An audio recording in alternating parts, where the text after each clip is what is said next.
네, 여러분 안녕하세요. 2024년 이 세계 경제가 어떻게 흘러갈 것인가 궁금한 것들이 굉장히 많으실 겁니다. 근데 정말 그 궁금한 것 중에 큰 그 궁금함, 그 질문은 아마도 2024년의 통화 정책의 방향이지 않을까.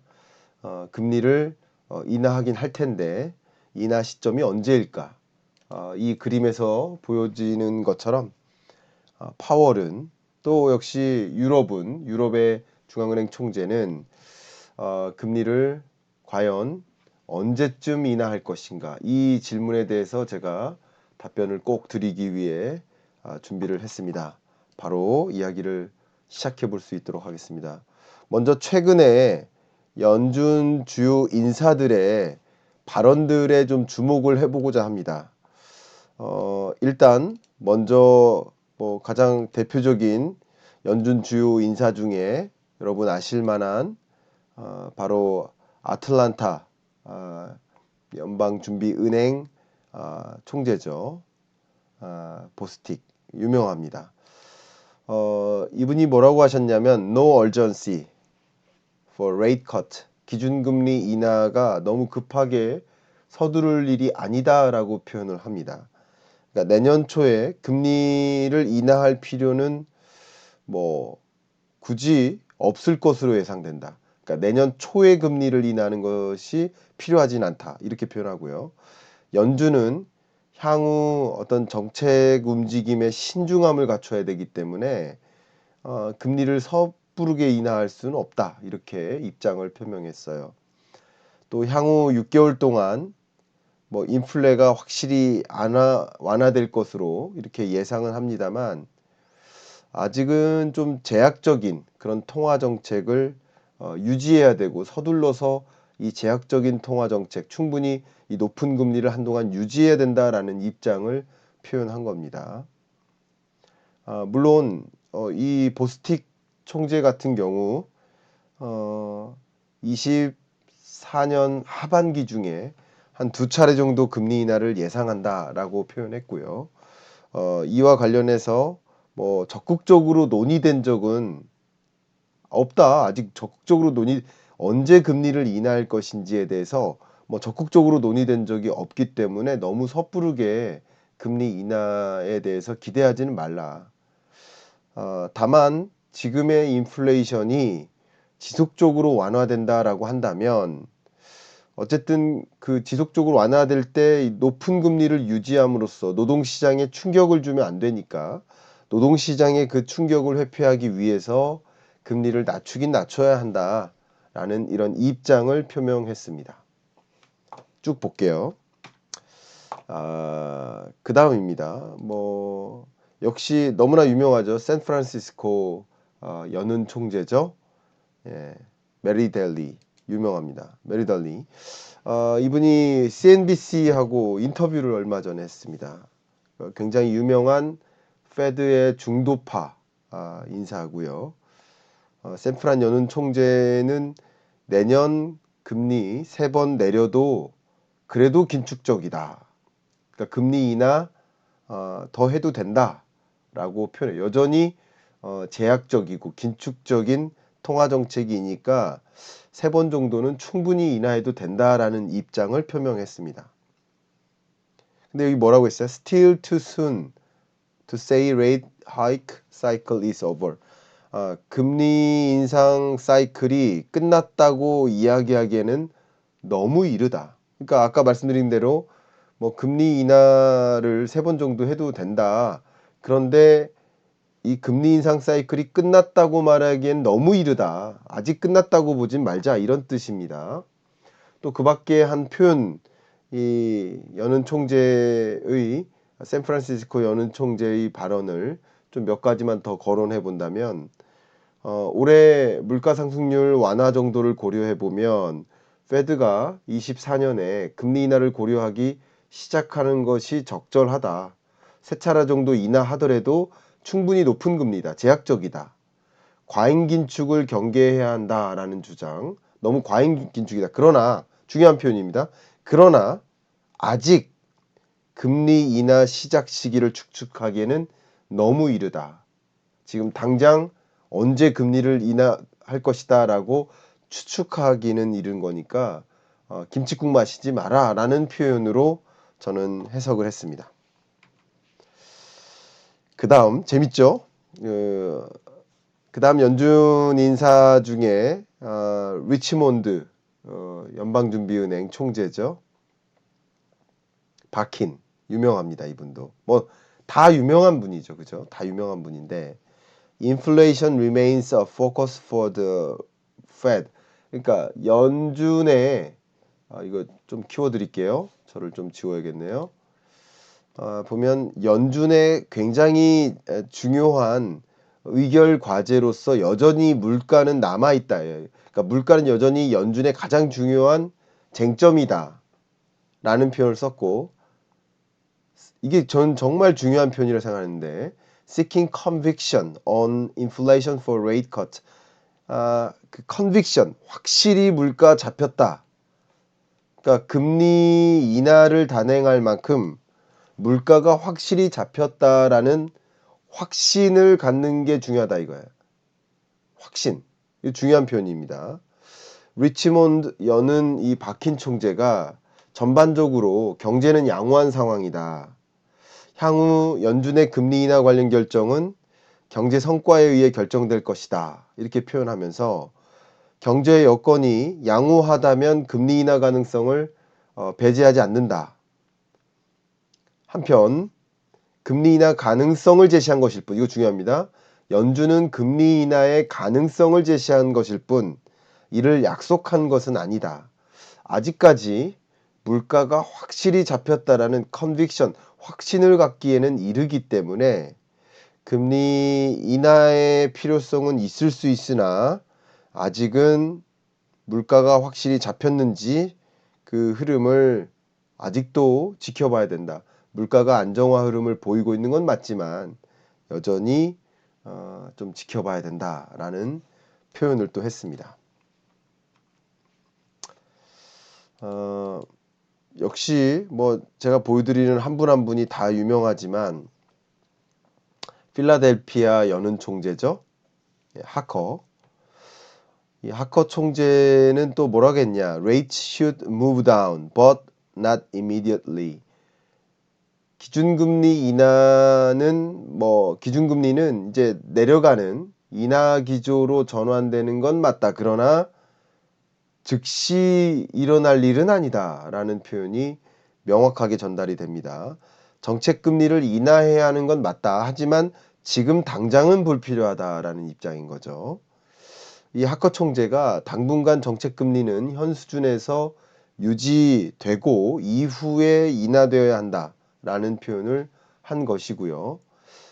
경제활동은 정부의 이 공식 지표들, 이런 공식적인 그런 지표들이 나타내는 그 신호보다도 좀 빨리 둔화되고 있긴 하다. 생각보다 빨리 경기가 둔화되고는 있다. 그러나 어쨌든 아직 금리 인하를 즉각적으로 단행할 만큼 그럴 만한 시점은 아니다라고 표현을 했습니다.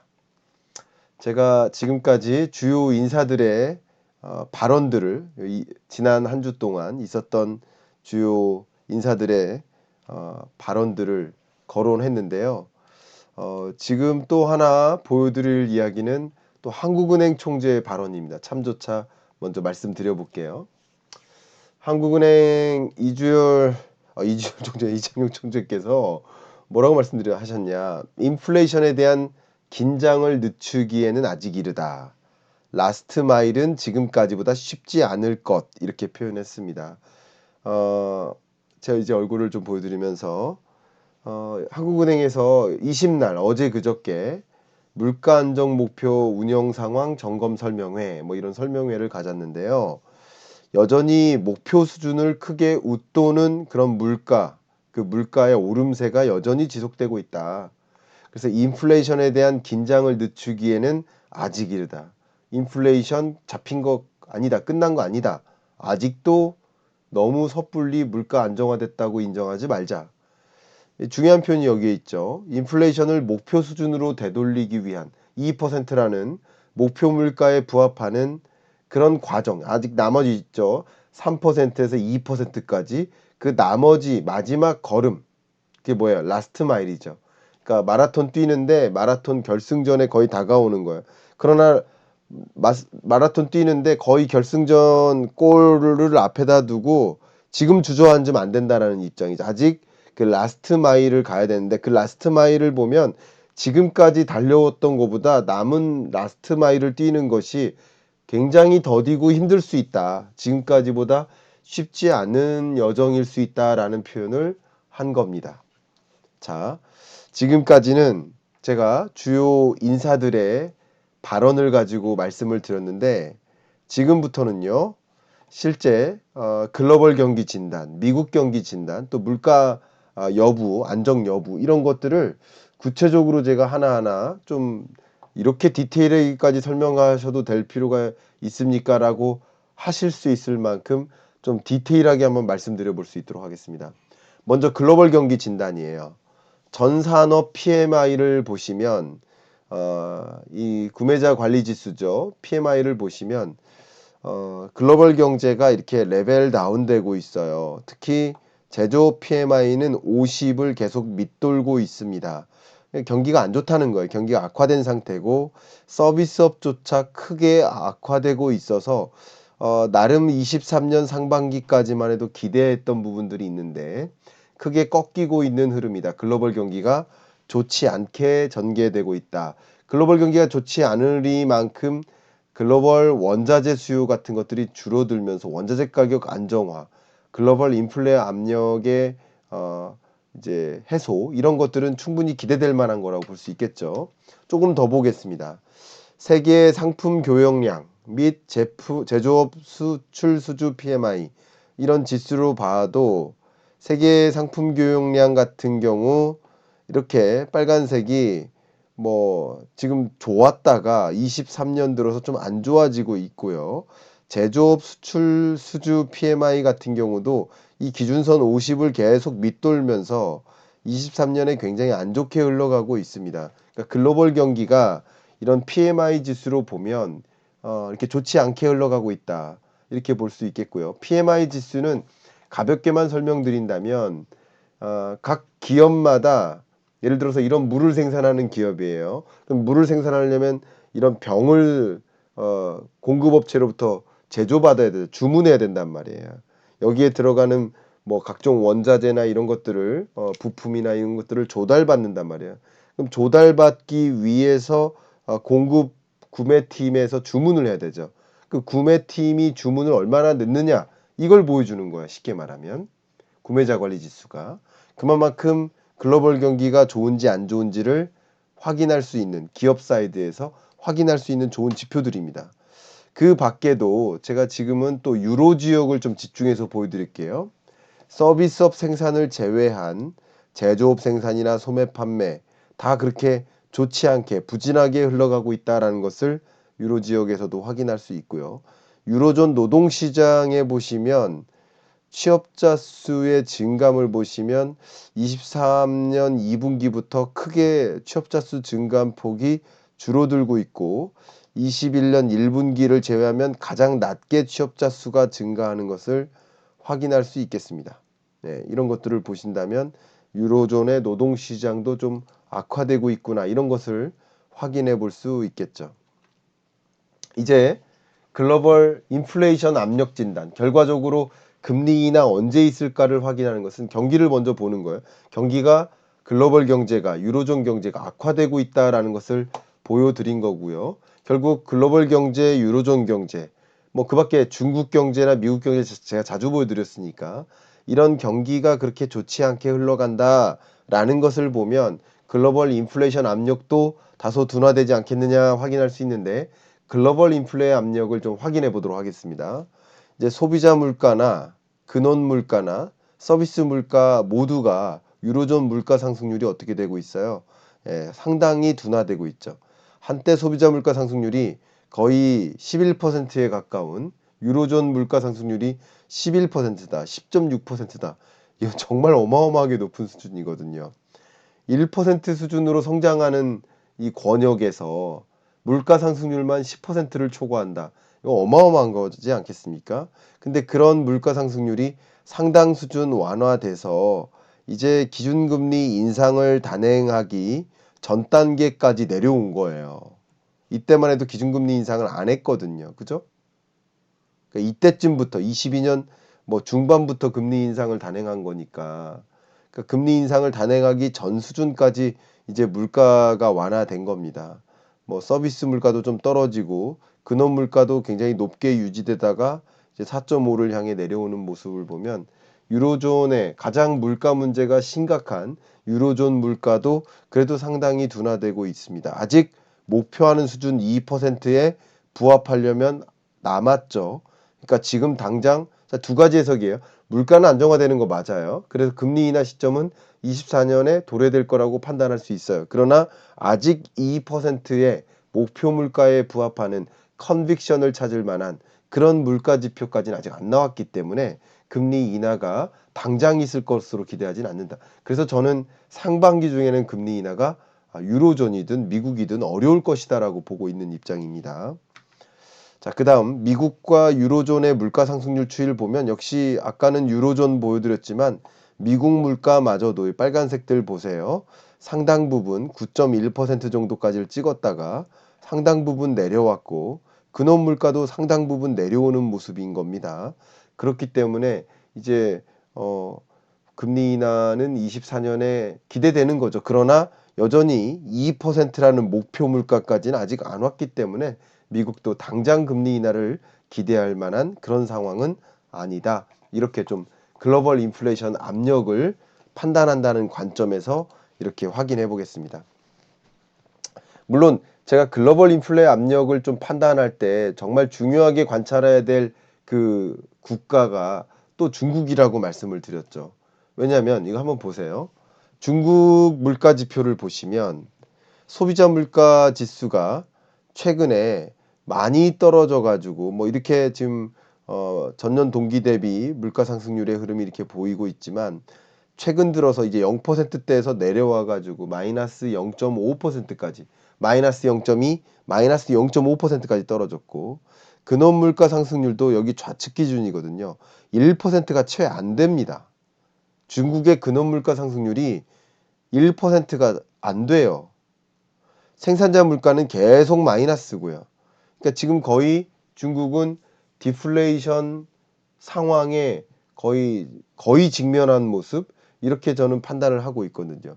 그러니까 이런 것들이 글로벌 인플레이션 압력은 상당 부분 해소되고 있다. 특히 중국의 물가가 상당히 빠른 속도로 떨어지고 있기 때문에 그러니까 중국의 세계의 공장으로서의 지위는 많이 약화되는 것은 사실이지만 여전히 세계의 공장으로서 그 지위를 가지고 있는 것도 사실이에요. 그러니까 중국의 물가가 크게 떨어지는 현상은 글로벌 인플레이션 압력을 둔화시키고 그러면 전반적으로 물가가 좀 안정화되는 기조에 갈 것이다라고 판단케 해주는 거야. 이런 지표들은. 그렇기 때문에 24년에 금리 인하는 있을 수 있겠구나. 목표하는 물가에 진입할 수 있겠구나. 이건 판단할 수 있는 그 근거가 되겠죠. 거의 끝으로 미국의 경기 진단을 좀 해봐 드리도록 하겠습니다. 미국 경기를 진단할 때 있어서 뭐 고려해야 될 것들이 뭐 굉장히 많이 있겠습니다만 특히 미국 경기에 있어서 성장률만큼 중요한 게 없죠. 근데 이번 미국의 GDP 성장률 오늘 확정치가 나왔는데 4.9%입니다. 굉장히 견조한 흐름으로 보이죠. 근데 과연 이 4.9%가 계속 유지되겠는가? 4.9%의 높은 성장세가 이 견조한 흐름이 24년까지 이어진다면 물가가 당장 안 잡힐 것이고 그리고 금리 인하가 불가능한 거예요. 그렇죠?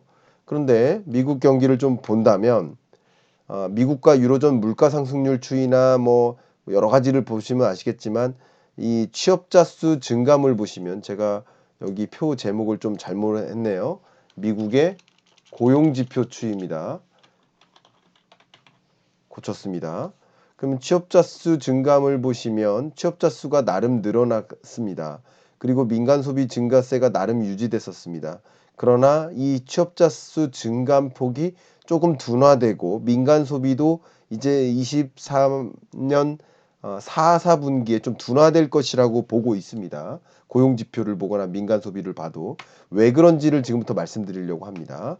여기 보시는 것처럼 원리금 상환 부담이 근래 들어 굉장히 많이 부담이 가중되고 있어요. 왜냐하면 고금리 기조를 오랫동안 유지했기 때문에 23년 4분기 정도가 되면 이 고금리 기조가 오랫동안 유지되고 우리나라보다도 훨씬 2%포인트나 높은 기준금리를 채택하잖아요.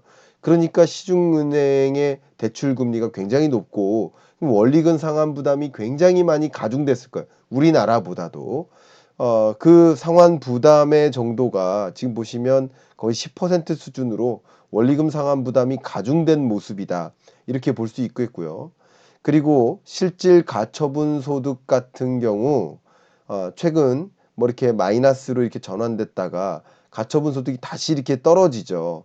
그러니까 이런 가처분 소득은 떨어지고 실질 소득은 떨어지고 또 원리금 상환 부담은 이제 가중되는 모습, 이런 모습 속에서 결과적으로 가계가 적극적으로 소비 지출할 만한 여력이 상쇄되지 않겠느냐라는 것을 보는 거예요. 이런 것들이 23년 이 3분기까지는 나름 견조한 성장세를 유지했겠지만 미국 경제의 거의 69%, 70%가량이 소비에 해당되기 때문에 소비 부문이 계속 견조할 수 있을까에 대한 질문, 그 의문에 대한 답변인 겁니다. 계속 견조할 수 없겠다라는 것을 말씀드리고, 또 지금까지 소비가 견조했었지만 4, 4분기부터 이 소비가 견조할 수 없게 된 그럴 만한 근거가 초과 저축이 거의 소진되어 가고 있어요. 20년, 21년, 또 22년까지 계속 쌓였었던 초과 저축이 굉장히 강한 속도로 소진되어 가고 있어서 이제 적극적으로 소비 지출할 만한 여력이 여러모로 축소되고 있다. 원리금 상환 부담은 가중되고 또 실질 소득은 좀 줄어들고 초과 저축은 상쇄되고 이러기 때문에 소비할 여력이 좀 축소될 것이다. 이렇게 보고 있습니다. 마지막으로 볼 게 미국의 금리 인하 시점이니까 미국의 물가 진단이 필요한 거죠. 가장 중요한 거죠. 어쩌면. 왜냐하면 물가 잡으려고 금리 인상 해왔기 때문에 물가가 안 잡히면 금리 인하는 어려운 거라고 볼 수 있겠습니다.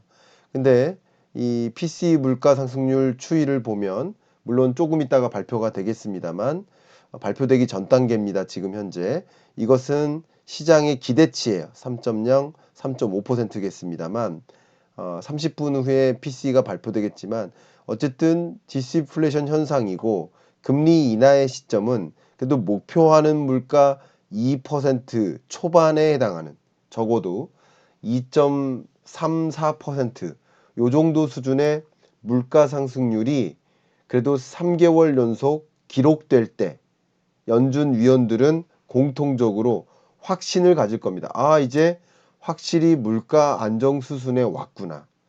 그러니까 물론 선제적으로 물가가 안정화되는 흐름을 보고 금리를 인하할 수 있다라고 생각할 수도 있지만 지금으로서 연준 위원들이 그럴 확신을 갖기는 좀 어렵다고 판단합니다. 여러 가지 면에서. 그래서 저는 이 물가 상승률의 흐름이 24년 중반부터 2% 중반 정도, 그러니까 다시 24년 6, 7월 정도가 되어야 2.5%를 밑도는 물가 상승률의 추이를 확인할 수 있을 것이고 그 지점쯤부터는 금리 인하가 확실히 가능해진다. 이렇게 저는 판단하고 있어서 2024년 상반기 중에는 금리 인하가 어려울 것이다.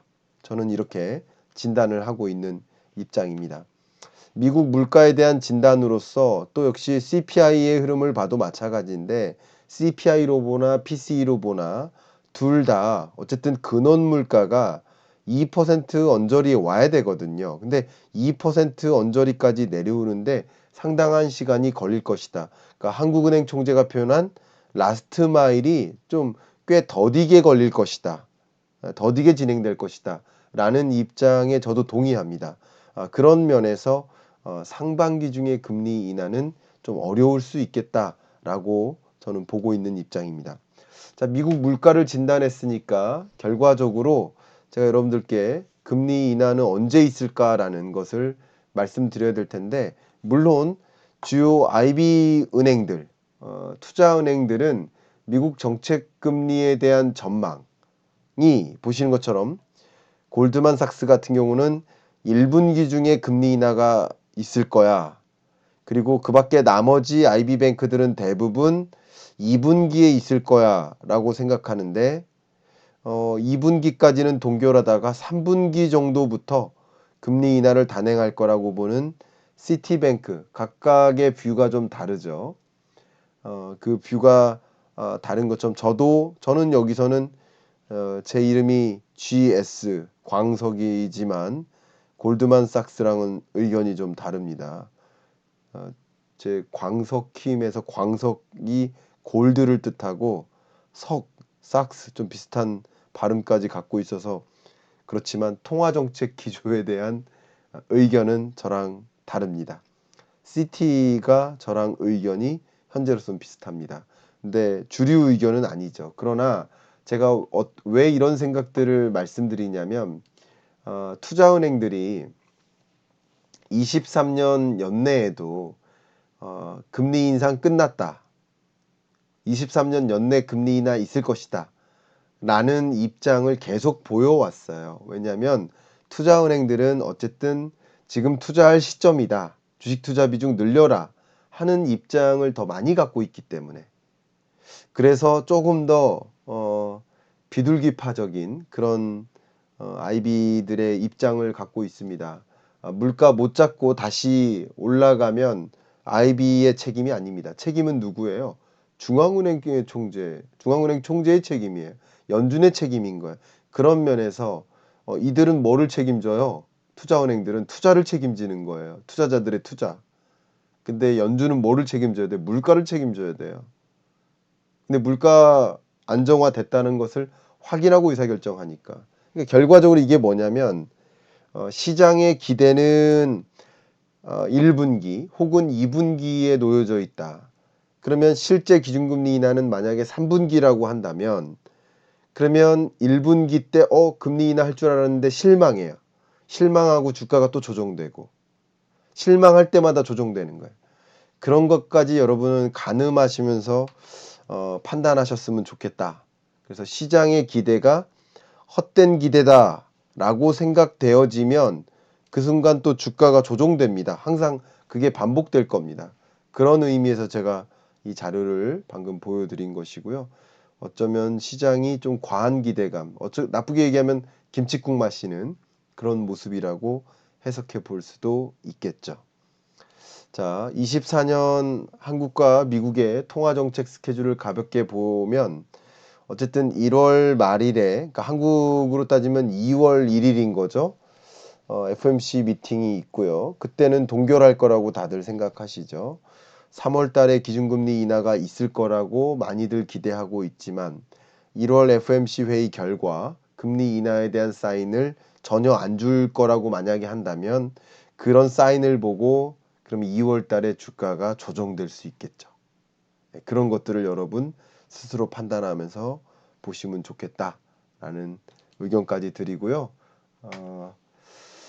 여러분이 경제 공부를 하고 싶으시다 그러면 가장 쉬운 경제 입문서죠. 경제 읽어주는 남자의 15분 경제 특강 추천드리고, 또 여러분이 24년 금리 인하 시점 언제일까 이런 것을 좀 판단하실 때 제 경제 전망서 같이 보시길 추천드리고, 경제가 좀 다소 어렵다라고 느끼시는 경제 입문자라고 한다면 이 제 경제 특강이라는 경제 입문서를 먼저 보시고 경제 전망서를 보시기를 좀 추천도 드리면서 여기서 녹화는 마무리하도록 하겠습니다. 감사합니다.